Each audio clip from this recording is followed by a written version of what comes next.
नमस्कार, आप देख रहे हैं A to Z न्यूज और मैं हूं हीरेंद्र राठौड़। एक ऐसा समारोह जिससे आयोजन से पहले ही संग्राम शुरू हो गया है। सरकार, आयोजक और एनजीटी के बीच में इस कार्यक्रम को लेकर ऐसी रस्साकसी चल रही है जो कब खत्म होगी ये कोई नहीं जानता। लेकिन इस बीच कार्यक्रम के आयोजन की तैयारियां युद्ध स्तर पर चल रही हैं। कार्यक्रम कितना बड़ा है, यह बात इससे ही अंदाजा लगाया जा सकता है कि पुल बनाने के लिए सेना का इस्तेमाल किया जा रहा है।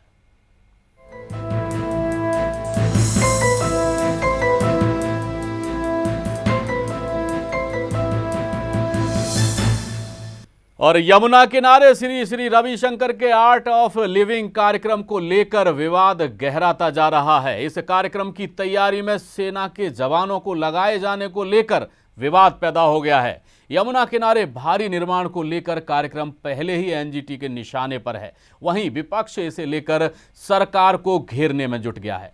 कांग्रेस का कहना है कि पूरे तरीके से एक डंडे के जोर पर जैसे काम करते हैं वैसे किया जा रहा है। अपने आयोजन से पहले ही आर्ट ऑफ लिविंग के कार्यक्रम पर जारी विवाद खत्म होने का नाम नहीं ले रहा है। एक और कार्यक्रम को लेकर तैयारी युद्ध स्तर पर चल रही है, तो वहीं दूसरी ओर यमुना को लेकर एनजीटी में सुनवाई हो रही है। इस हफ्ते शुक्रवार से विश्व शांति को बढ़ावा देने के लिए श्री श्री रविशंकर की संस्था आर्ट ऑफ लिविंग यमुना के किनारे एक महासम्मेलन शुरू करने जा रही है। लेकिन पर्यावरण कार्यकर्ताओं ने इस पर आपत्ति जताई है। साथ ही दिल्ली में यमुना किनारे होने वाले आर्ट ऑफ लिविंग के कार्यक्रम में सेना से पंटून पुल बनवाने को लेकर विवाद हो गया है। अब तक सेना एक पुल बना चुकी है और दूसरा पुल बनाने का काम चल रहा है। संभावना है कि सेना तीसरा पुल भी बना सकती है। हालांकि पर्यावरणविदों का कहना है कि इस कार्यक्रम से यमुना की नाजुक स्थिति को गंभीर नुकसान हो सकता है और इससे यमुना को अपरिवर्तनीय क्षति हो सकती है। 3 मोबाइल टावरों को लगाया गया है। इस बीच वहीं राष्ट्रपति भवन के सूत्रों से पता चला है कि इस कार्यक्रम के उद्घाटन पर पीएम मोदी के साथ पहुंचने वाले राष्ट्रपति प्रणब मुखर्जी ने कहा कि वो सम्मेलन में उपस्थित नहीं हो पाएंगे। वहीं पर्यावरण कार्यकर्ताओं की माने तो इस सम्मेलन से पर्यावरण को भारी नुकसान पहुंचने वाला है।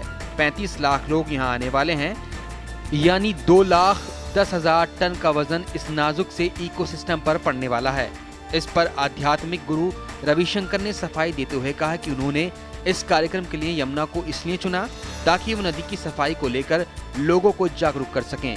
रविशंकर ने कहा कि उनकी संस्था से जुड़े कई स्वयंसेवियों ने पहले भी यमुना से कचरा साफ करने का काम किया है। 1 लाख के करीब 1 लाख घरों में 3 महीने से एंजाइम का प्रिपरेशन चल रहा है। उसमें 3 महीने लगते हैं। वो एंजाइम डालने से क्या होता है, मीथेन एमिशन कम होता है, जो हार्मफुल बैक्टीरिया है वो सब डाइजेस्ट हो जाता है।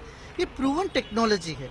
मलेशिया में, जापान में, सिंगापुर में, कोरिया में, सब जगह ये टेक्नोलॉजी यूज कर रहे हैं। हमारे यहाँ बहुत लोगों को पता भी नहीं है। वहाँ के गांव के लोग जो कहते थे उनके भैंस कभी पानी के पास नहीं जाता था, ये बाहर से पंप के पानी लाके उसको रखते थे।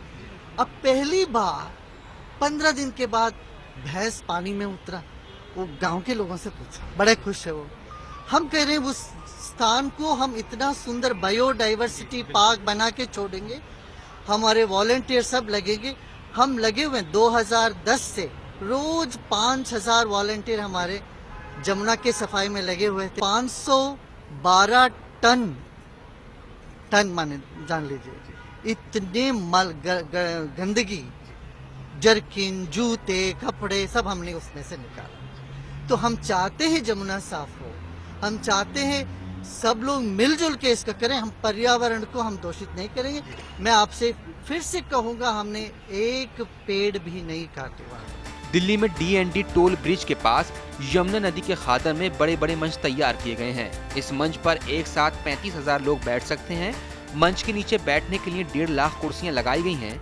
नदी पर 4 पांटून पुल भी बनाए गए हैं ताकि लोगों को नदी के रास्ते कार्यक्रम स्थल तक पहुँचने में दिक्कत न हो। इन सब के लिए यमुना खादर में खड़ी फसलों को हटाकर पूरे इलाके को समतल किया गया है। इस कार्यक्रम से यमुना और उसके आसपास के इकोलॉजी सिस्टम को बड़े नुकसान का दावा किया जा रहा है। विवाद की वजह सिर्फ कार्यक्रम का आयोजन ही नहीं बल्कि ये लिक्विड भी है। ये इको एंजाइम है। आर्ट ऑफ लिविंग का दावा है कि वो यमुना को शुद्ध करने और उसमें से आने वाली बदबू को खत्म करने के लिए इस इको एंजाइम को नदी में डाल रही है। यमुना और इससे जुड़े नालों में करीब 5,000 लीटर इको एंजाइम सिस्टम डाला जाएगा। बहरहाल इस पूरे विवाद में आगे क्या होगा ये तो बुधवार को साफ होगा। तब तक एक बार फिर से एनजीटी इस मामले में सुनवाई करेगा। Bureau report A2Z news. और आइए अब आपको दिखाते हैं आज सुनवाई के दौरान एनजीटी ने दिल्ली सरकार, पर्यावरण मंत्रालय, यूपी सरकार और डीडीए से क्या सवाल किए। जब यमुना में कूलर डालने की तस्वीरें सामने आईं, उस वक्त क्विक रेस्पॉन्स टीम क्या कर रही थी? फोटो देखने के बाद तुरंत कार्रवाई क्यों नहीं की गई? एनजीटी ने यूपी प्रशासन से भी सवाल पूछा कि किस अधिकार के तहत उन्होंने इस कार्यक्रम की पार्किंग के लिए इजाजत दी। यूपी सरकार से ये भी पूछा गया कि क्या कार्यक्रम के लिए जितनी जगह की इजाजत दी गई थी, क्या उससे ज्यादा जगह का इस्तेमाल किया गया है? समारोह स्थल से कूड़ा साफ करने में कितने पैसे खर्च होंगे? पर्यावरण मंत्री से सवाल, अगर कोई बाढ़ के मैदानी हिस्सों में बदलाव करता है तो क्या आपको नहीं लगता कि उसे इसके लिए आपकी अनुमति लेनी चाहिए? डीडीए, दिल्ली सरकार, पर्यावरण मंत्रालय, आर्ट ऑफ लिविंग और यूपी सरकार से पूछा कि क्या आपने इस बात का अनुमान लगाया कि इस कार्यक्रम का पर्यावरण और जैव विविधता पर क्या असर पड़ेगा और कितना प्रदूषण पैदा होगा? आर्ट ऑफ लिविंग फाउंडेशन ने कहा था कि वर्ल्ड कल्चर फेस्टिवल में 2 से 3 लाख लोग आएंगे, लेकिन उन्होंने जो विज्ञापन दिए हैं उसके मुताबिक 35 लाख लोग इस कार्यक्रम में हिस्सा लेंगे।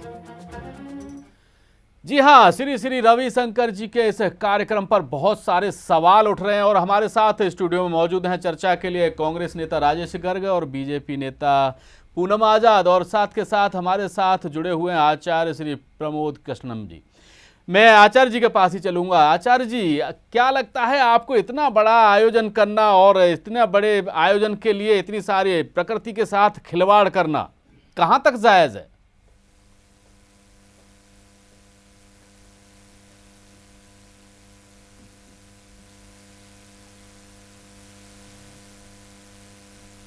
आचार्य प्रमोद कृष्णम, मेरी आवाज सुन पा रहे हैं क्या?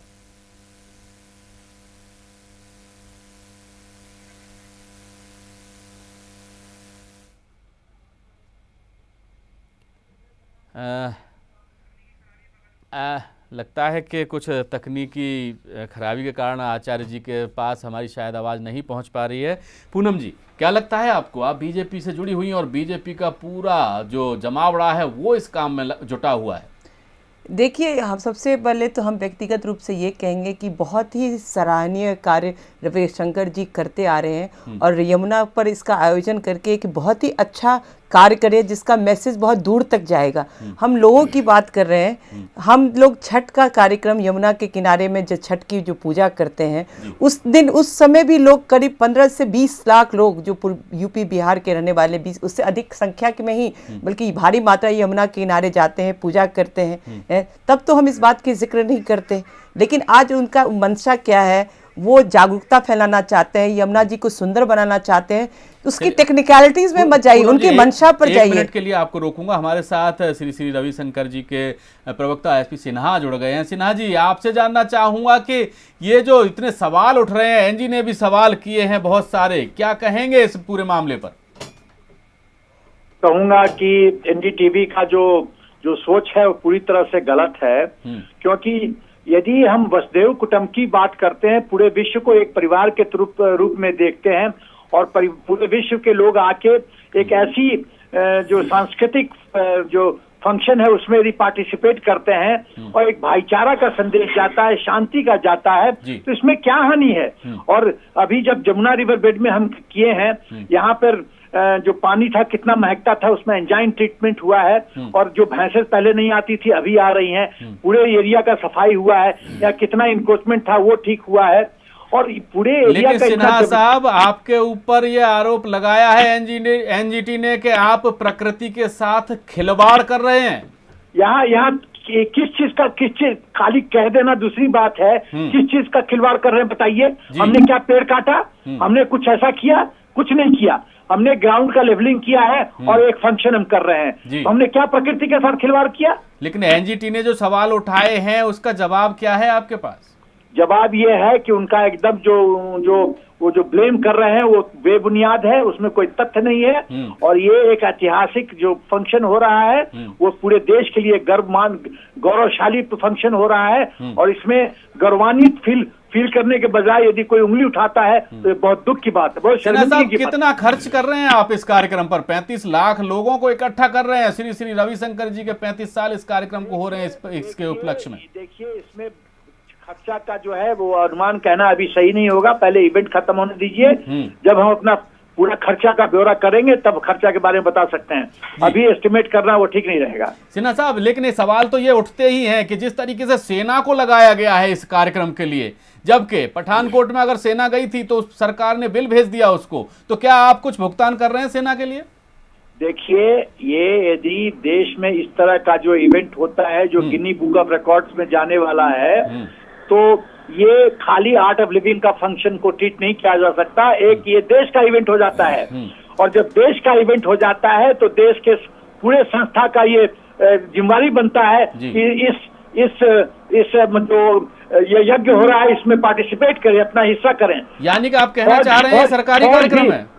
फौज भी भारत का एक हिस्सा है। यानी कि आप कहना चाह रहे हैं कि ये सरकारी कार्यक्रम है? सर, मैं ये कह रहा हूँ कि मैं ये नहीं कह रहा कि सरकारी कार्यक्रम है, मैं ये कह रहा हूँ कि इस तरह का जब फंक्शन होता है, जब देश की इज्जत और देश की पूरी छवि इन्वॉल्व होती है, तो ये पूरे देश का मुकाम हो जाता है, पूरे देश की ये एफर्ट हो जाती है। लेकिन सिन्हा जी, आपने मेरे एक सवाल का जवाब नहीं दिया कि क्या सेना को लगाया गया है? सेना को वहां लगाया जाता है जहां पर दुख की, परेशानी की, दुर्घटना की स्थिति होती है। क्या भुगतान कर रहे हैं आप? देखिए, जहां तक सेफ्टी की बात है, यदि आम जनता के सेफ्टी के लिए फौज किस लिए बनी है? फौज का क्या ड्यूटी है? किसी धार्मिक कार्यक्रम के लिए मुझे नहीं लगता कि सेना बनी है। देखिए एक सेकंड, खास तौर पर एक पर्टिकुलर एक संगठन के लिए फौज का क्या ड्यूटी है? गार्डिंग द बॉर्डर्स और maintaining peace and harmony inside the country. तो शांति वातावरण बनाने के लिए, और यदि सेफ्टी इन्वॉल्व है लोगों के लिए, और उसमें यदि आर्मी को इस्तेमाल किया जाता है तो क्या हानि है? चलिए, मुझे लग रहा है सिन्हा साहब आप मेरे सीधे सवाल का जवाब नहीं दे रहे हैं, घुमा फिरा करके बात कर रहे हैं। आप बने रहिए, हमारे साथ और भी लोग चर्चा में शामिल हैं, उनसे बात कर लेते हैं। हमारे साथ कांग्रेस नेता राजेश गर्ग जी हैं। राजेश गर्ग जी, आप क्या कहेंगे? सेना बुलाई गई है, इस पुल बनाए जा रहे हैं इस कार्यक्रम के लिए। देखिए, अभी सिन्हा जी कह रहे थे, जिस ढंग से बात कर रहे थे, मुझे ऐसा लग रहा था कि कहीं ये ना कहें कि सेना भी जो हिंदुस्तान की है वो आर्ट ऑफ लिविंग का पार्ट है जी। ठीक है, जो ये प्रोग्राम हो रहा है, हमारी कोई आपत्ति किसी धार्मिक प्रोग्राम पे ना पहले कभी रही है ना अभी है, लेकिन जिस ढंग से प्रोग्राम हो रहा है, डीडीए ने कहा है कि 24 हेक्टेयर जमीन की इन्होंने परमिशन ली थी और 68 हेक्टेयर जमीन पे ये अब प्रोग्राम कर रही है। ठीक है, उसके बाद और भी बहुत सारे जो पर्यावरण से संबंधित सवाल उठाए हैं एनजीटी ने। एनजीटी भी एक सरकारी संवैधानिक संस्था है और डीडीए भी एक सरकारी संस्था है। पुलिस ने भी परमिशन देने पे आपत्तियां जताई हैं इस प्रोग्राम के ऊपर। तो किसी भी प्रोग्राम को पर्यावरण की सुरक्षाओं की चिंता किए बिना, जबकि आज पूरे विश्व में पर्यावरण एक इतना बड़ा मुद्दा बन चुका है कि लोग जहरीली सांस लेने को मजबूर हैं दिल्ली में, और उसके बाद किसी भी प्रोग्राम को सिर्फ इस नाम पे कि 150 देशों के लोग उस प्रोग्राम में शिरकत कर रहे हैं और इसलिए आप सारी चिंताओं को नजरअंदाज कर देंगे, रिवर बैंड को खत्म कर दें। एक वाटर बॉडी है दिल्ली, अभी पीछे पानी की दिल्ली में प्रॉब्लम हुई थी, पूरी दिल्ली सरकार हिल गई, पूरी दिल्ली की जनता एकदम चिंता में आ गई कि हरियाणा में जाट आंदोलन के दौरान इतनी बड़ा मुनक नहर को कब्जा कर लिया गया और पानी कैसे मिलेगा। यहाँ अगर वाटर बॉडी को कोई अगर खतरा हो जाता है तो मतलब आने वाले टाइम में दिल्ली के लिए बहुत बड़ा खतरा यहाँ हो सकता है। चलिए, जमीन से जुड़े सवाल का जवाब लेंगे सिन्हा जी से, लेकिन उससे पहले मैं पूनम आजाद जी आपसे जानना चाहूंगा कि जिस तरीके से अभी सिन्हा जी भी जवाब दे रहे थे, लेकिन उन्होंने सीधे सीधे जवाब नहीं दिया। सेना लगाई गई है, पठानकोट में अगर सेना काम करती है, आतंकवादी हमला होता है और उसको लेकर के सेना जाती है तो वहाँ पर पंजाब सरकार को बिल भेजा जाता है। यहाँ पर श्री श्री रविशंकर जी के कार्यक्रम के लिए सेना लगाई गई है, पुल बनाए जा रहे हैं, सुरक्षा के और इंतजामात किए जा रहे हैं सेना के द्वारा, उसका जवाब नहीं दे पा रहे हैं, वो क्या कहेंगे आप? नहीं, जहाँ तक हमें जानकारी है, दिल्ली पुलिस ने केंद्र से मांगा, सेना का ये हेल्प मांगा है कि इतने लोग आएंगे, उनकी सुरक्षा के लिए यहाँ पर पुल बनाया जाए। इसके तहत केंद्र सरकार ने सेना की मंजूरी दी है और जाहिर है जब इतने लोग आएंगे तो सुरक्षा की व्यवस्था करनी पड़ेगी। और हम कांग्रेस से भी जानना चाहेंगे, जब वही पर अभी बीते नवंबर में छठ पर्व का जो आयोजन होता है, वही 20-25 लाख लोग यमुना किनारे जाते हैं, तो ये लोग भी तो बढ़ चढ़ के आते हैं उनकी सुविधा के लिए, उनकी सहायता के लिए, उनके लिए जरूरत से सारी चीजों का व्यवस्था करते हैं। छठ पर्व पर सेना नहीं बुलाई गई थी। नहीं, सेना नहीं, यहाँ पर बहुत चीज, यहाँ पर योग होगा, लोग आएंगे, एक नेशनल सिक्योरिटी और नेशनल रिस्पेक्ट की बात है, इसलिए सेना का यहाँ आना जरूरी हो जाता है। और हम लोग बिल्कुल सराहनीय, हम तो बिल्कुल समर्थन करते हैं, इतना सुंदर अभी केजरीवाल जी ने यमुना की सफाई आरती का शुरुआत किया, हमने उसकी प्रशंसा की, क्योंकि ये कदम है यमुना के। आज की तारीख में कौन यमुना के किनारे जाना चाहता है? कोई भी नहीं। और वहां तो इतना बड़ा कार्यक्रम यमुना के किनारे कर रहे हैं। चलिए पूनम जी, हमारे साथ आचार्य प्रमोद कृष्णम जी जुड़ गए हैं। आचार्य जी, आपसे जानना चाहूंगा, इतना बड़ा जलसा हो रहा है, पूरे रिवर बैंड जो है, यमुना का किनारा जो है, उसकी सूरत बदल दी गई है, पानी में छिड़काव किया जा रहा है, कहीं ना कहीं क्या लगता है आपको? बहुत सारे सवाल उठाए हैं एनजीटी ने भी। देखिए, मैं दो बातें कहना चाहूंगा। एक तो श्री श्री रविशंकर जी और योग गुरु बाबा रामदेव, ये लोग बड़े ताकतवर लोग हैं और इनकी बहुत बड़ी फॉलोइंग है और सरकार जो है भारत में, ये उसके गुरु भी हैं। भारत सरकार के गुरु माने जाते हैं श्री श्री रविशंकर, उनके नेतृत्व में शामिल है। तो उसके लिए अगर सेना लगाई जा रही है तो सेना लगाने का आदेश रविशंकर जी ने नहीं किया होगा, भारत सरकार ने किया होगा और भारत सरकार ने देखा होगा कि ये सेना तभी इनको सेना को लगाया गया। मैं दूसरी बात कहना चाहता हूँ कि जहाँ मोदी जी स्वयं उद्घाटन करने जा रहे हैं, देश के प्रधानमंत्री, तो वहाँ इंतजाम तो होने चाहिए। लेकिन बड़े मजेदार बात यह है कि एक तरफ सरकार जो है अनुमति देती है, दूसरी तरफ एनजीटी ऑफिस की तरफ है, और वो ऐसा हो रहा है कि देश समझ नहीं पा रहा है कि ये हो क्या रहा है, आखिर इसके पीछे कौन है। जहाँ तक सवाल है कि पंटून पुल बनाने का, तो रविशंकर जी तो सक्षम है, वो पंटून पुल जो है वो किसी प्राइवेट कंपनी से बना सकते थे, प्राइवेट कॉन्ट्रैक्टर को भी दे सकते थे, देश के अंदर लाखों फॉलोअर है, उसे दे सकते थे। लेकिन सेना को पर्टिकुलर लगाना, एक मैसेज देना है देश में कि भारत सरकार जो है वो वही करती है जो हम लोग चाहते हैं। जी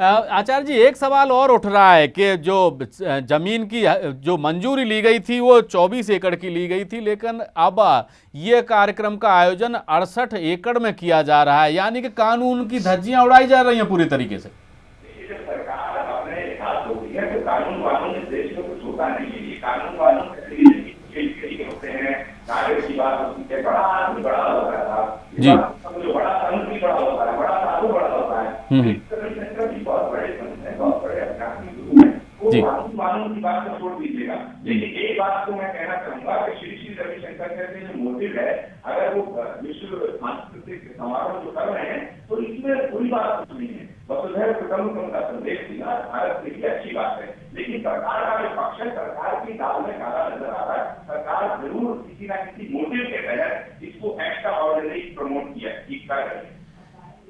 जी, यानी कि एक्स्ट्रा ऑर्डिनरी प्रमोट किया जा रहा है सरकार की ओर से। और सिन्हा जी हमारे साथ प्रवक्ता जुड़े हुए हैं श्री श्री रविशंकर जी के। सिन्हा जी, बहुत सारे सवाल उठ रहे हैं, क्या जवाब है आपके पास? लग रहा है हमारा संपर्क टूट गया है सिन्हा जी से, जो कि प्रवक्ता हैं श्री श्री रविशंकर जी के। पूनम जी कुछ कह रही थी, इनका जवाब लें उससे पहले वक्त है छोटे से ब्रेक का। ब्रेक के बाद भी चर्चा जारी रहेगी, आप बने रहिए A to Z न्यूज के साथ।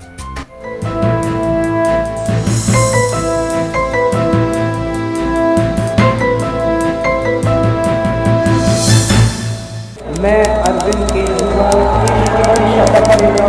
मैं मनीष सिसोदिया ईश्वर की शपथ लेता हूं। दिल्ली की आम जनता ने एक साल पहले एक ऐतिहासिक मैंडेट देकर एक सरकार चुनी जो आम आदमी की आवाज बनी। वो सरकार जो एक साल में ही बनी बेमिसाल। बिजली के दाम हुए आधे, देश में सबसे सस्ती बिजली दिल्ली में 24 घंटे बिजली उपलब्ध। हर महीने हर परिवार को 20,000 लीटर पानी मुफ्त। दिल्ली के कोने कोने में पहुंच रहा है पीने का पानी। पानी टैंकर माफिया पर शिकंजा कसा।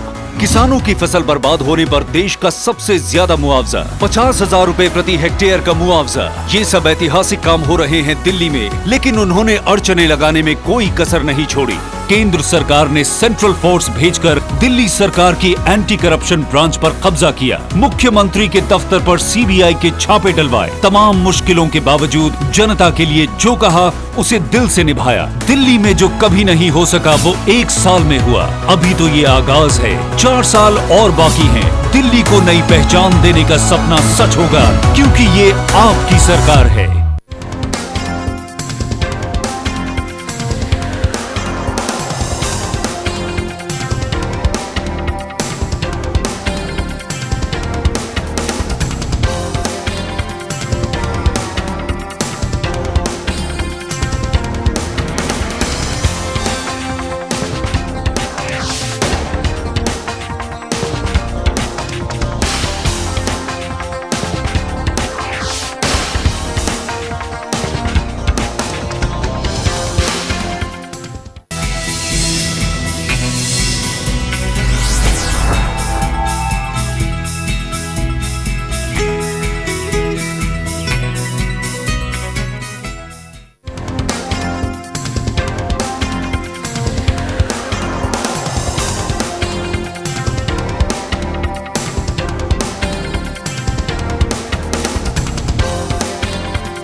नई उम्मीद, नया जोश, जोश मोबाइल।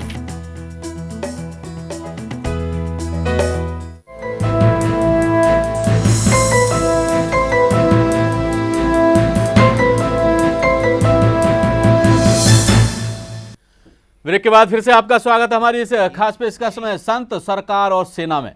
और हमारे साथ श्री श्री रविशंकर जी के प्रवक्ता एसपी सिन्हा जुड़े हुए हैं। सिन्हा जी, एक और सवाल खड़ा हो रहा है कि आपने 24 एकड़ की परमिशन ली थी इस कार्यक्रम का आयोजन करने के लिए, लेकिन अब ये धीरे धीरे 68, पहले 68 हेक्टेयर हुआ और उसके बाद 100 एकड़ तक पहुंच गया है पूरा।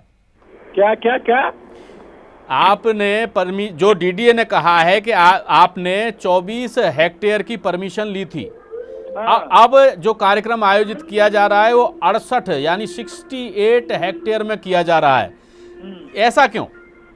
देखिए, डीडीए ने कहा था कि उनको कोई ऑब्जेक्शन नहीं है और सब जगह जो रिक्विजिट परमिशन है वो ले लिया जाए। तो उनको मैं उनकी पूरी जो सैंक्शन है उसका हर एक वर्डिंग को पढ़ा हूँ। आप उसको एक छत्रफल से इस तरह से रेस्ट्रिक्ट करने के लिए मत देखिए, उस दृष्टिकोण से मत देखिए। भाई साहब, कानून तो टूटता है ना साहब। मैं एक चीज बहुत फ्रैंकली बोलना चाहता हूँ, इस देश की दुर्भाग्य है कि इतना अच्छा फंक्शन हो रहा है और एनडीटीवी को मैं ब्लेम करता हूँ कि उसका जो पॉलिटिकल एंगल है और उसकी जो ओनरशिप है वो पॉलिटिकली मोटिवेटेड है और उसको बहुत बहुत नाखुश होता है, बहुत दुख होता है कि आर्ट ऑफ लिविंग इतना अच्छा काम क्यों कर रहा है। दुख किस बात का है? लेकिन आप कानून तो तोड़ ही रहे ना साहब। कोई कानून नहीं तोड़ा गया है, कोई कानून नहीं तोड़ा गया है।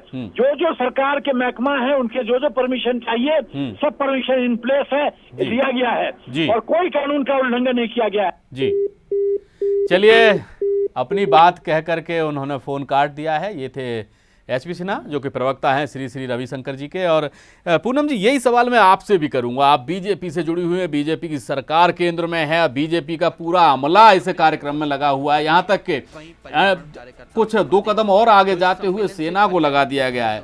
24 हेक्टेयर की आपके पास परमिशन थी, यानी कि आयोजकों के पास।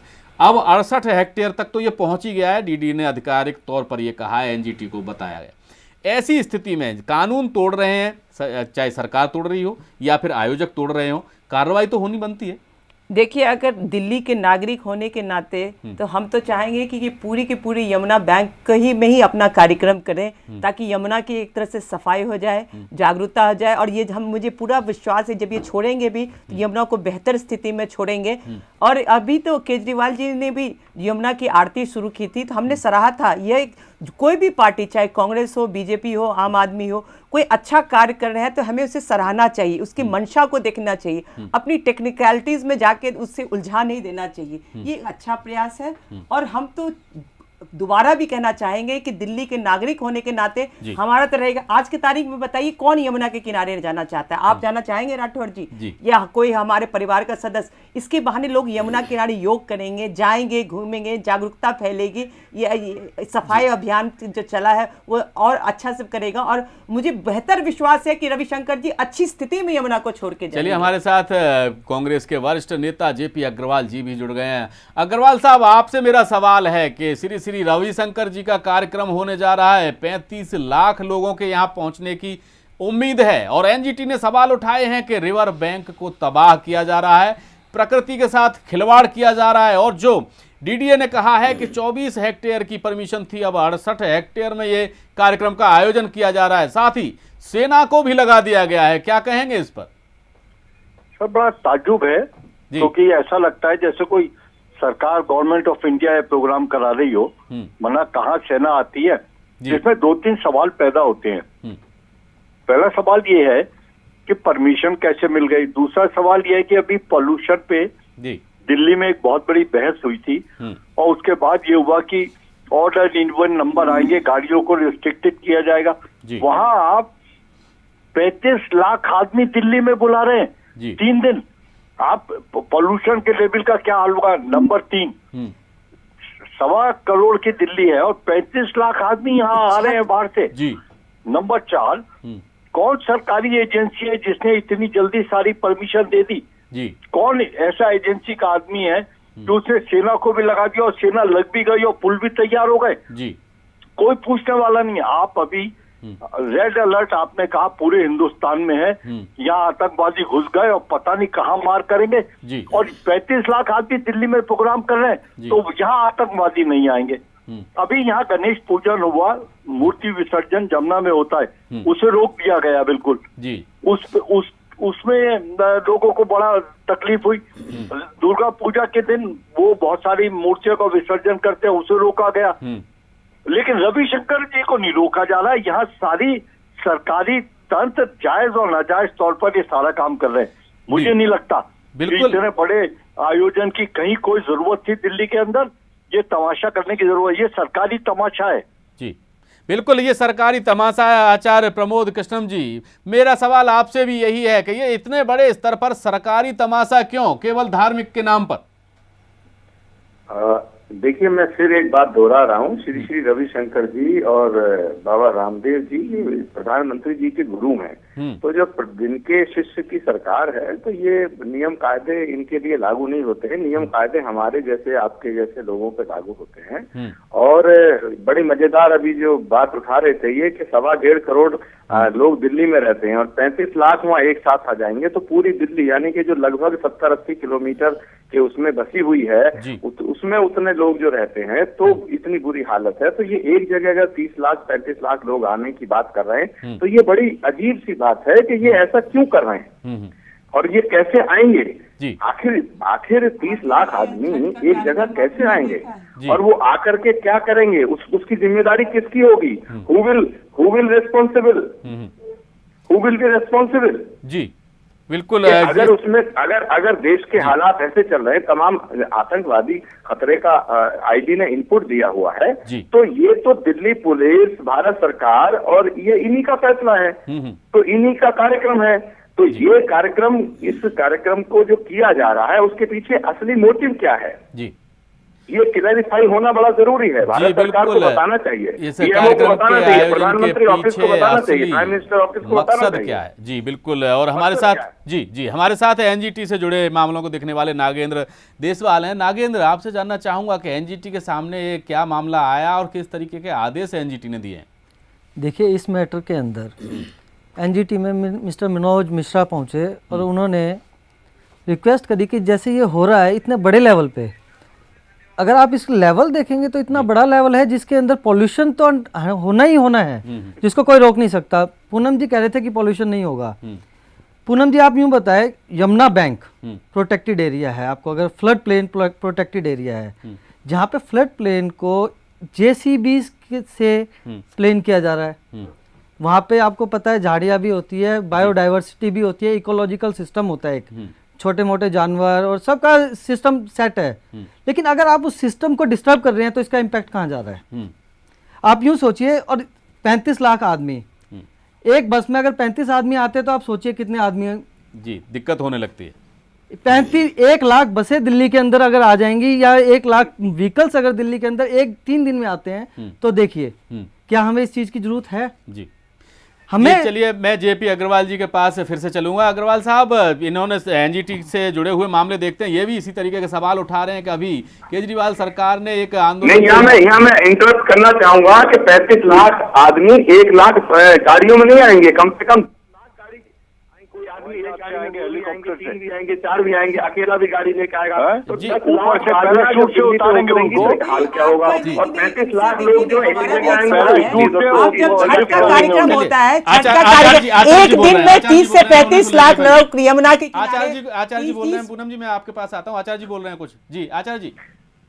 मैं ये कह रहा हूँ कि एक दिन के अंदर ये जो कह रहे हैं कि 1 लाख गाड़ी नहीं बनेंगी, कम से कम 10 लाख गाड़ी, क्योंकि एक गाड़ी में कोई 4-4, 5-5 नहीं, अकेला भी आदमी आता है। तो पहली बात तो ये है कि ये समाएंगे कहाँ, दिल्ली की हालत क्या होगी। दूसरा, एक जगह 30 लाख आदमी इकट्ठा होना या 25 लाख आदमी इकट्ठा होना, तो वो जमुना में जगह कहाँ है? पूरे दिल्ली के अंदर तो 1.5 करोड़ है, तो 50 किलोमीटर में दिल्ली फैली हुई है, वहाँ 5 किलोमीटर के लिए समाएंगे आपके पास कैसे? आता हूँ, आप जवाब देना चाह रहे हैं शायद, लेकिन पहले मैं जेपी अग्रवाल जी के पास भी चलूंगा। अग्रवाल साहब, आप कुछ कह रहे थे। सर, मैं ये कह रहा हूँ कि एग्जीबिशन ग्राउंड में एग्जीबिशन लगती है, 2 लाख आदमी आते हैं और सारा बिल्कुल जाम हो जाता है सिस्टम जी। तो मैं ये नहीं समझ पा रहा कि ये कौन आदमी इतना बुद्धिमान है जिसने 35 लाख आदमियों का सम्मेलन दिल्ली में कराने के लिए इजाजत दे दी जी।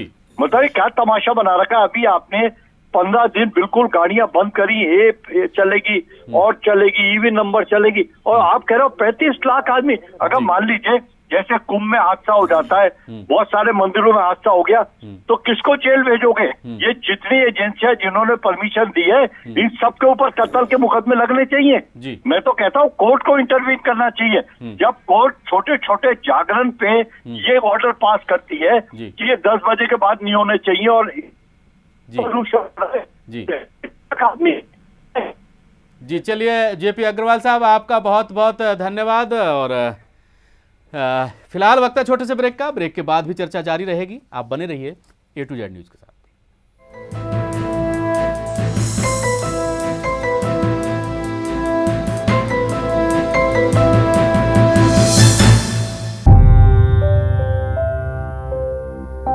नमस्कार, मैं अरविंद केजरीवाल हूं। 1 साल पहले आपने आम आदमी पार्टी को भारी बहुमत देकर दिल्ली की जिम्मेदारी दी थी। तब से दिल्ली वालों की जिंदगी में कई बदलाव आए हैं। बिजली के रेट आधे हो गए, हर परिवार को हर महीने 20-20 हजार लीटर पानी मुफ्त मिलने लगा। द्वारका बवाना जैसी 217 कॉलोनियों में घर घर में पानी पहुंच गया। सरकारी अस्पतालों में सारी दवाइयां मुफ्त मिलने लगी हैं, सारे टेस्ट फ्री हो गए हैं, भ्रष्टाचार कम हो गया, ऑड इवन हुआ, आदि आदि। दिल्ली में अपने किसी भी दोस्त को फोन करना और उनसे पूछिएगा क्या उन्हें यह बदलाव महसूस हो रहा है। उनसे पूछिएगा क्या आम आदमी पार्टी की सरकार अच्छा काम कर रही है, क्योंकि अगर मैं अपनी सारी उपलब्धियां गिनवाने लगा तो ये 3 घंटे की फिल्म बन जाएगी। उन लोगों ने हमें बहुत परेशान किया, बहुत तंग किया, बहुत अड़चने पैदा की। उसके बावजूद ईश्वर की कृपा से हमने 1 साल में इतना काम कर दिया जो दूसरी सरकारें 10-10, 15-15 साल में नहीं कर पाती। आज सभी पार्टी के नेता घबराए हुए हैं। क्यों? क्योंकि उन्हें डर है कि अगर 1 साल में इन्होंने इतना काम कर दिया तो ये लड़के लड़कियां बाकी 4 साल में कितना काम करेंगे। मैं तो बस यही कहूंगा, ये तो अभी शुरुआत है, ये तो अभी शुरुआत है, ये तो अभी शुरुआत है।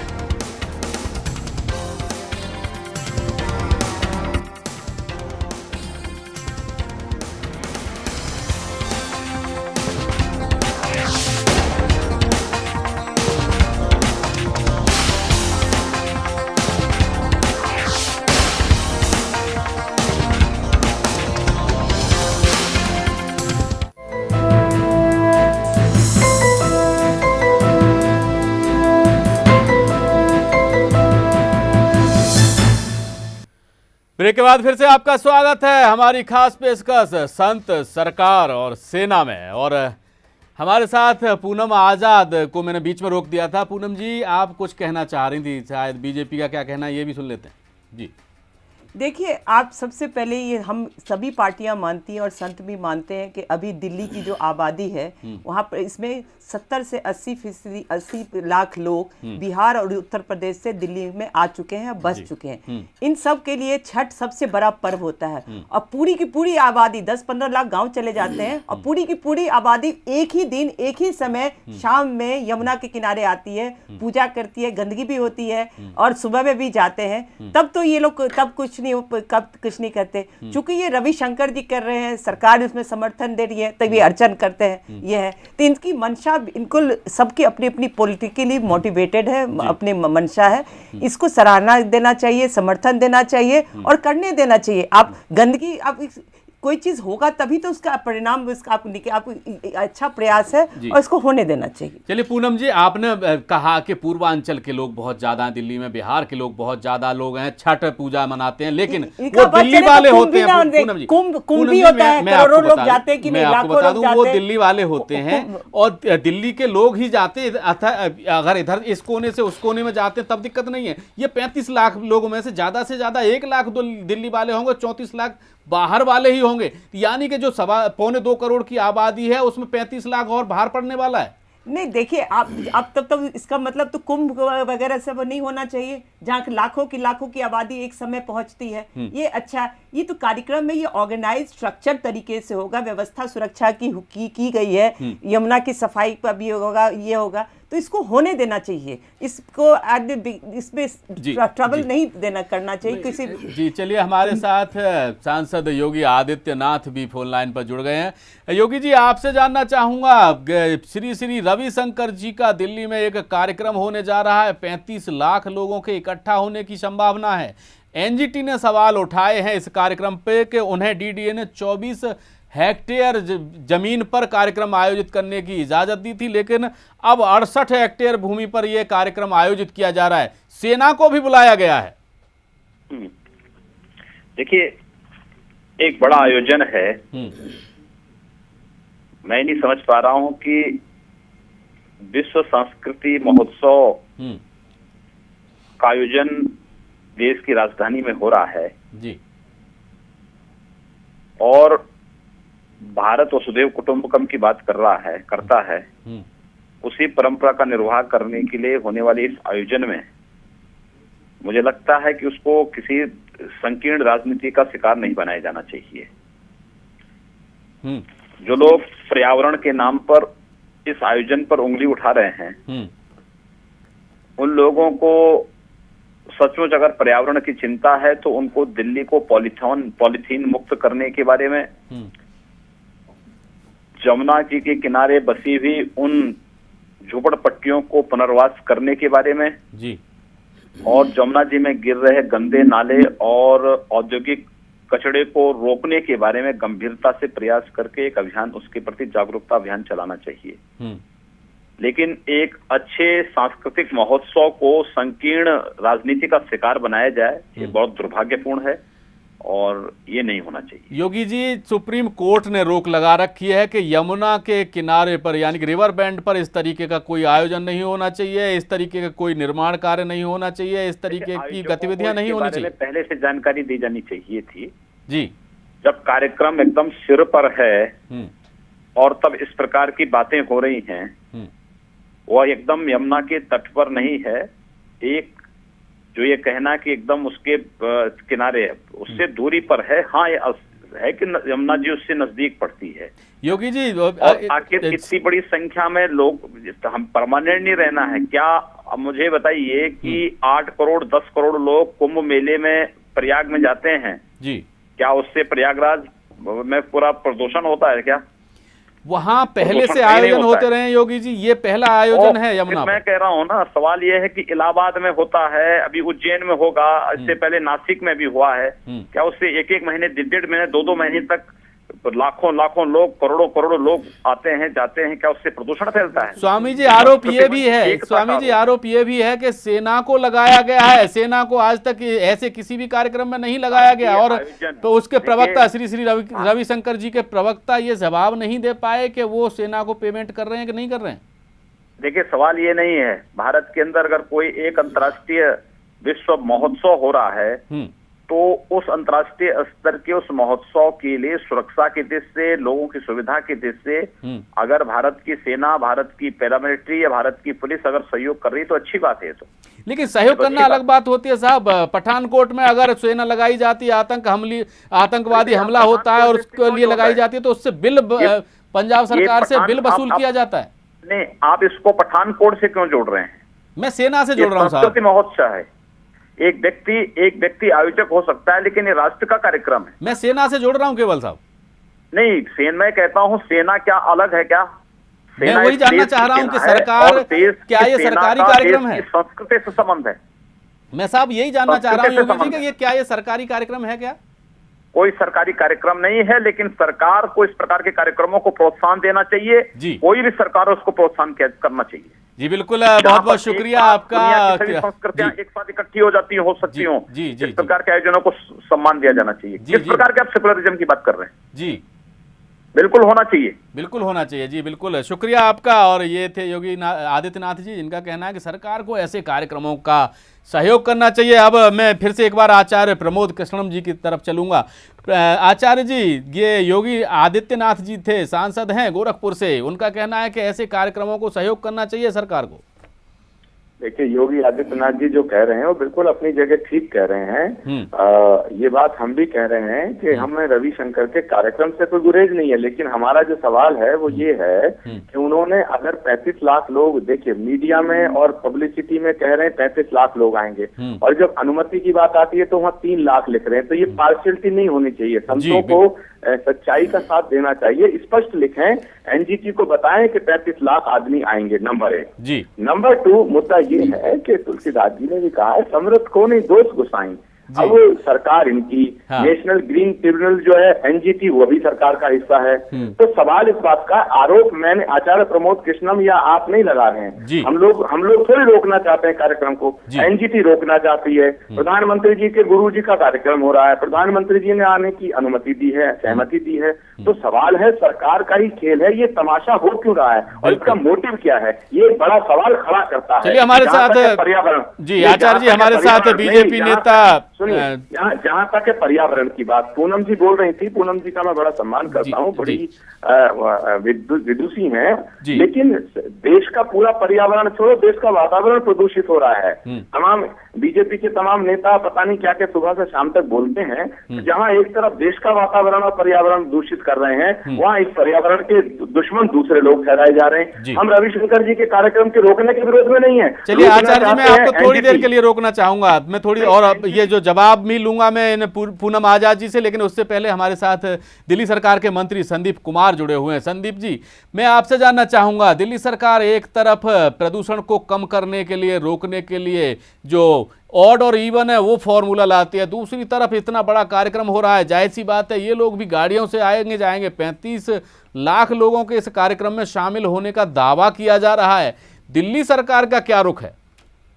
देखिए, इसमें जो जैसा अभी ये मेरे से पहले जो साहब बोल रहे थे, पॉल्यूशन सबसे बड़ी समस्या है दिल्ली की। ठीक है, और ठीक है इवेंट्स होने चाहिए, लेकिन ये चीजें पॉल्यूटेड फ्री स्टेट में हो जाए तो ज्यादा बेटर रहता है।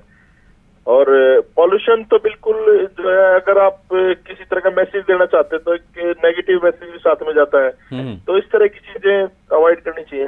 जी जी, बिल्कुल अवॉइड करनी चाहिए। संदीप जी, आप हमारे साथ बने रहें। पूनम आजाद जी बीजेपी नेता हैं हमारे साथ, उनसे जानना चाहूँगा कि ये जो सवाल उठाए जा रहे हैं, पूनम जी क्या लगता है आपको कि इस तरीके का कार्यक्रम करना जायज़ है? देखिए, जहाँ तक कार्यक्रम की जो उद्देश्य है वो बिल्कुल साफ है, उद्देश्य बिल्कुल गलत। अब टेक्निकल चीज एरर हो सकते हैं कि क्या उसमें क्या परमिशंस है, ये 3 लाख की परमिशन मांगते हैं, 35 लाख का 3 लाख एट अ टाइम हो, एक समय में 3 लाख हो या नहीं हो, वो चीज को अपना कानून, अपना जगह है, उसका जो सरकार नियम है उसको फॉलो होना चाहिए। वो हम भी कहते हैं कि वो होना चाहिए, लेकिन इसका मतलब ये नहीं कि इस तरह के कार्यक्रम बंद होने चाहिए। चलिए, मैं बिल्कुल संक्षेप में आपसे जवाब जानना चाहूँगा ताकि फिर मैं कांग्रेस का जवाब भी ले सकूँ। राजेश गर्ग जी हमारे साथ बहुत लंबे समय से जुड़े हुए हैं, वो भी कुछ कहना चाहते हैं, लेकिन ये गड़बड़ तो जरूर नजर आ रही है, क्योंकि राष्ट्रपति, ऐसी खबरें आ रही हैं कि राष्ट्रपति जी ने इस कार्यक्रम में जाने से मना कर दिया है। पूनम जी, नहीं, राष्ट्रपति जी हो सकता, तो मीडिया का काम है तोड़ बरोड़ के खबर को देती है। राष्ट्रपति जी के कोई और कारण, कोई और उद्देश्य हो, क्योंकि ये उद्देश्य तो बहुत नेक है। राष्ट्रपति जी क्यों मना करना चाहेंगे? और प्रणब मुखर्जी तो बहुत ही पढ़े लिखे, समझदार और उन नेताओं में से जिसका हम भी सम्मान करते हैं। हाँ, तो जरूर ऐसे कोई टेक्निकल कोई वजह होगी जिसके कारण नहीं आना चाहेंगे, लेकिन कार्यक्रम अवश्य होना चाहिए। संदीप जी, आपसे संक्षेप में जानना चाहूंगा, जो कि दिल्ली सरकार के मंत्री हैं, वो हमारे साथ फोन लाइन पर जुड़े हुए हैं। संदीप जी, आपसे संक्षेप में जानना चाहूंगा कि क्या इस तरीके के कार्यक्रम से जो वातावरण है दिल्ली का, और क्या दिल्ली इतने बड़े लोगों के भार को सहन करने की क्षमता रखती है? देखिए, जैसा अभी मेरे से पहले जो महोदया बोल रही थी, बात ठीक है, कार्यक्रम होने चाहिए, लोगों में अवेयरनेस, सामाजिक भाईचारा, ये सारी चीजें होनी चाहिए, लेकिन और चीजों को भी ध्यान में रखना चाहिए, जिससे लोग, अगर लोग ही नहीं रहे, अगर पॉल्यूशन हो और लोगों के स्वास्थ्य से खिलवाड़ हो, तो फिर कर किसके लिए रहे हम लोग? जी, नहीं तो आप ही के सरकार ने, आप ही के ने तो अभी यमुना सफाई शुरू किया था, तब तो वो भी नहीं होना चाहिए। हम तो बल्कि उसकी सराहना कर रहे हैं। मेरा नाम पूनम आजाद है, संदीप जी। हाँ, आपकी सरकार ने तो क्या, छठ जो कार्यक्रम होता है उसमें एट अ टाइम 60-70 लाख जो हमारी आबादी है बिहार की, यूपी की जाती है, तब तो वो भी आपको मना करना चाहिए। नहीं, देखिए, ये धार्मिक चीजें जो होती हैं, ये लोगों के बिल्कुल सेंसिटिव मुद्दे होते हैं, और ये चीजें सफाई और ये चीजें बिल्कुल अलग चीज है, और पॉल्यूशन बिल्कुल अलग चीज है। चलिए, बहुत बहुत शुक्रिया संदीप जी हमारे साथ जुड़ने के लिए। और अब हम जवाब लेंगे राजेश गर्ग जी का, क्योंकि बहुत लंबे समय से इंतजार कर रहे हैं अपनी बात कहने का, लेकिन इससे पहले वक्त है छोटे से ब्रेक का। ब्रेक के बाद भी चर्चा जारी रहेगी। आप बने रहिए A to Z न्यूज के साथ।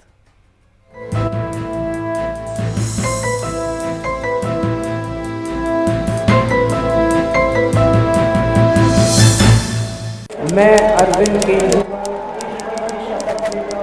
मैं मनीष सिसोदिया ईश्वर की शपथ लेता हूँ। 1 साल पहले दिल्ली की सियासत के पन्नों पर आम आदमी की नुमाइंदगी का दस्तखत दर्ज हुआ, और फिर शुरू हुआ दिल्ली की जनता की जिंदगी बदलने का दौर। आम जनता की आवाज बनी आपकी दिल्ली सरकार। ये है आपकी सरकार का पहला साल बेमिसाल। 3 पुलों की लागत थी 1095 करोड़ रुपए, लेकिन ईमानदारी से इसे बनाने में केवल 750 करोड़ रुपए ही खर्च हुए। इन तीनों पुलों के निर्माण में हमने करीब 350 करोड़ रुपए बचा लिए। इतिहास में पहली बार अनुमानित लागत से कम में काम हुआ। पहले एक डिस्पेंसरी 5 करोड़ रुपए में बनती थी, अब ऐसी ही डिस्पेंसरी मात्र 20 लाख में बना दी। दिल्ली में ईमानदारी से हो रहे हैं सरकारी काम, और खूब बच रहा है जनता का पैसा। ये है ईमानदार राजनीति का कमाल। दिल्ली में जो कभी नहीं हो सका वो 1 साल में हुआ। अभी तो ये आगाज है, 4 साल और बाकी हैं। दिल्ली को नई पहचान देने का सपना सच होगा, क्योंकि ये आपकी सरकार है।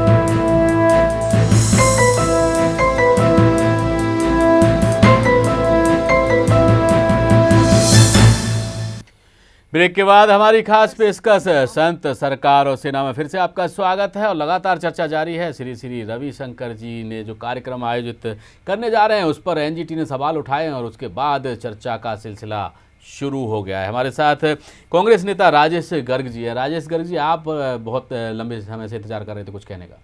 सर, मैं अभी पूनम आजाद जी की बात सुन रहा था। पूनम आजाद जी बार बार छठ पूजा के ऊपर सवाल उठा रही थी कि इतना बड़ा आयोजन होता है, वहाँ पोल्यूशन नहीं होता क्या। तो छठ पूजा का जो आयोजन होता है वो पूरी तरह दिल्ली सरकार करती है, लेकिन मुझे नहीं लगता कि कभी केंद्र सरकार ने पहल की हो। अभी बीजेपी के शासन में भी छठ पूजा हो चुकी है कि वहाँ सेना लगाई जाए।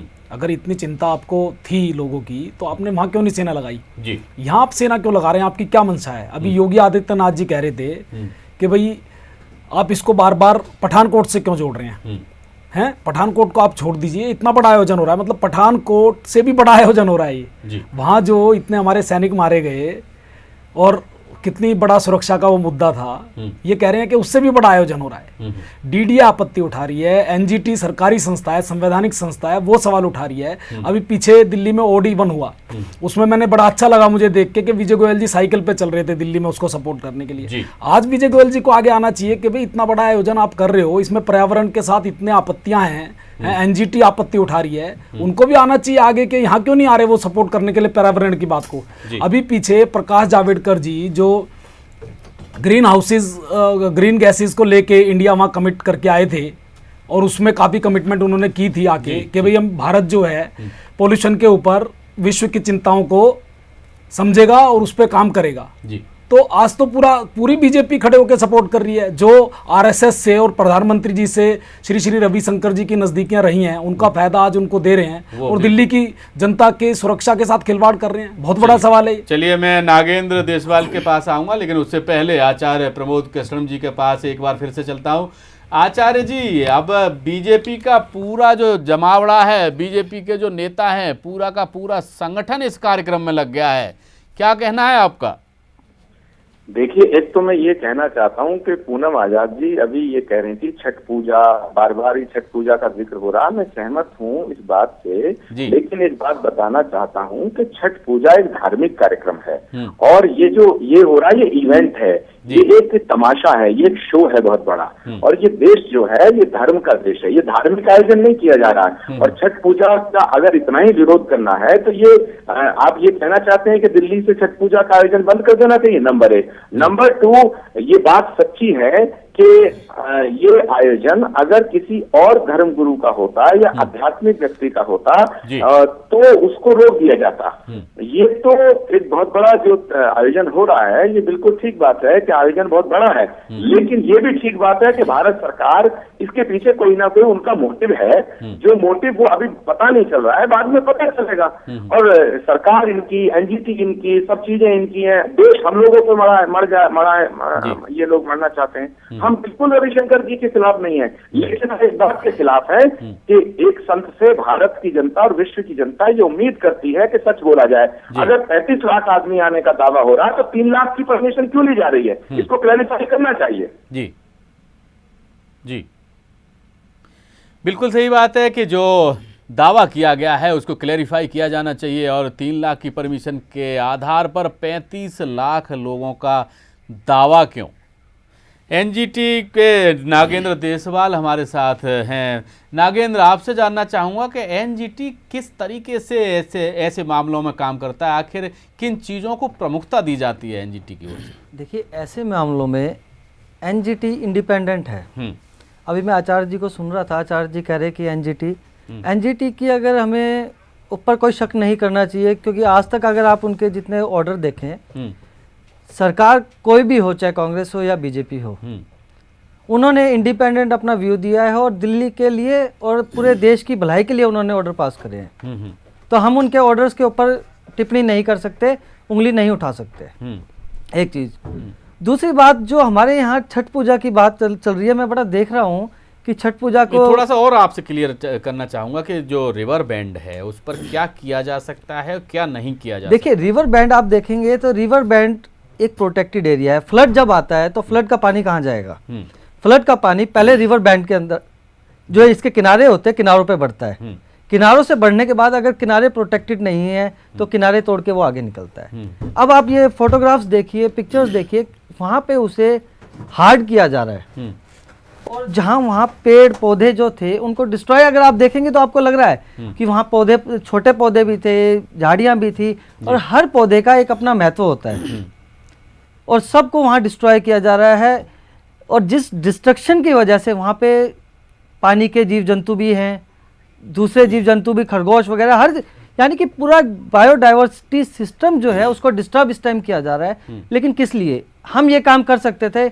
मैं इस प्रोग्राम के खिलाफ नहीं हूँ, चलिए प्रोग्राम होने चाहिए, लेकिन ये प्रोग्राम हम चाहते तो किसी स्टेडियम में गवर्नमेंट की परमिशन लेके कर सकते थे। और इतने प्रोग्राम के लिए आचार्य जी ने मेरे से क्वेश्चन किया कि आपने 1 लाख का उदाहरण दिया, मैंने 1 लाख कहा।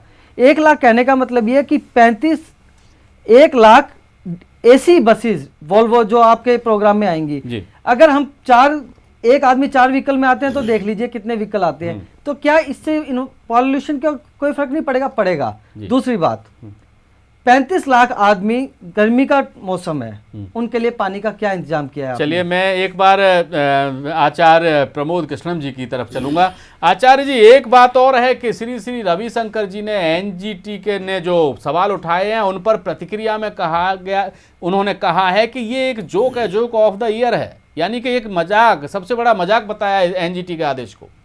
देखिए, मैं फिर आपको बात बताना चाहता हूँ कि मैंने अभी कहा था कि ये लोग बहुत ताकतवर लोग हैं और ये अमीरों का एक बहुत बड़ा शो है।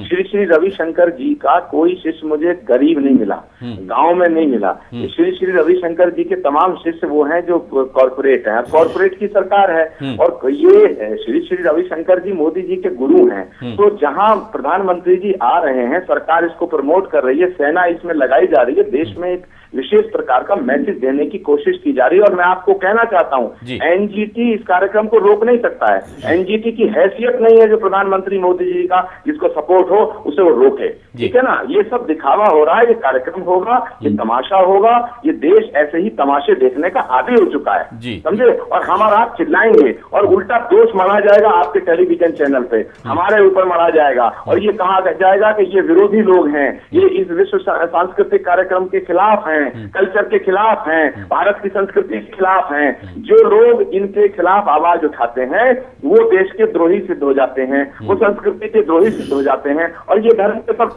इसलिए ये धार्मिक कार्यक्रम कहाँ है? जी बिल्कुल, सवाल यही है कि ये धार्मिक कार्यक्रम कहाँ है। राजेश गर्ग जी, जैसा कि आचार्य जी कह रहे हैं कि ये सब सवाल उठाए जा रहे हैं, लेकिन कार्यक्रम होकर रहेगा और कोई दिक्कत नहीं आएगी। देखिए, पूरी तरह अभी बीजेपी की प्रवक्ता यहाँ बोल रही थी, योगी आदित्यनाथ जी बोल रहे थे, क्या भाषा है? यही तो भाषा है कि आप कर लो कुछ भी, हम तो पर्यावरण की चिंता भी नहीं करेंगे। हम जो है कितनी जगह पे हो रहा है, कोई परमिशन दे ना दे, क्योंकि हमारा कार्यक्रम है वो होके रहेगा। तो मैं आचार्य जी की बात से सहमत हूँ। बिल्कुल, और यही सवाल फिर से एक बार उठता है कि व्यवस्थाओं को ताक पर रखकर कानून की धज्जियां उड़ाते हुए इस कार्यक्रम का आयोजन किया जा रहा है, शायद यही वक्ताओं का कहना है। फिलहाल हमारे साथ राजेश गर्ग जी, आप इस चर्चा में जुड़े, आपका बहुत शुक्रिया। और नागेंद्र, आपका भी बहुत बहुत शुक्रिया। और आचार्य जी, आपका भी बहुत बहुत शुक्रिया हमारे साथ चर्चा में शामिल होने के लिए। और सवाल फिर से यही खड़ा हुआ है कि आखिर श्री श्री रविशंकर जी का जो कार्यक्रम किया जा रहा है, क्या वो वास्तव में सरकारी कार्यक्रम है? फिलहाल इस कार्यक्रम में बस इतना ही। देश और दुनिया की खबरों के लिए आप देखते रहिए A to Z news. Hirendra Rathore को दीजिए इजाजत। नमस्कार।